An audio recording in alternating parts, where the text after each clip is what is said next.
Good morning, friends and family. I hope that you guys are feeling blessed today. I hope that you had a good night's sleep. I want to talk to you this morning a little bit about prayer.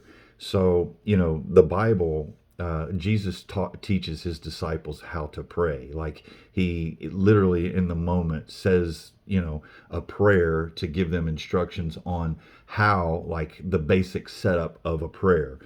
And so I think that a lot of us, including myself, find ourselves when we pray. It's basically what we would like to for things what we would like to happen in our lives. Like it's a list of the things that we would like to see or happen in our lives, and maybe sometimes it's for other people too, right? Like I pray for my mom to get healed, or my friend to get healed, or for someone to have breakthrough in a certain area, and so on and so forth. But it has to do with, and sometimes there is a piece of it that is like, Lord, I'm so grateful for my wife and my kids, the friends that you've put me around, and these blessings that I have, which is also great. Like the best way to get in the presence of God is to be grateful and to be gracious, right, for what it is that you have.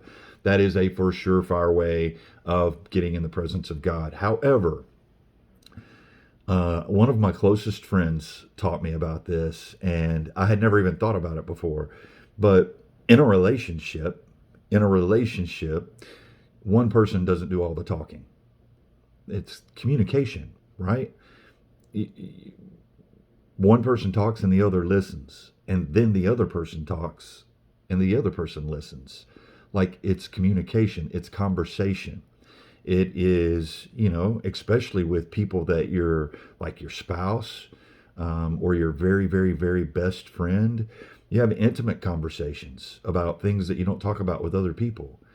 And, like, why would we not have that kind of a conversation with the Lord? Well, a lot of us believe that you can't hear the Lord. And that's not true. That's just not true. The truth is, you can hear the Lord. And so I want to encourage you today that in your prayer life, make sure you take time to pause and wait and hear from the Lord. And maybe at first it feels uncomfortable, and maybe at first you hear nothing. Maybe at first you hear all of the other things that are going on in your mind about what you could be doing and what you should be doing. Like it's hard to do something new. It's hard to change what it is that you've been doing, especially if you've been doing it the same way for years and years and years, and in some cases decades. And so I just want to encourage you that in your prayer life, make sure you're making room to listen. Like it's important to listen to what it is that God has to say to you. And what'll happen is if you do it and you keep doing it and you're persistent about it, you will begin to hear him more clearly and more clearly and more clearly. I hope that this blesses you guys. I hope that you have a fantastic day today. Can't wait to see you again tomorrow.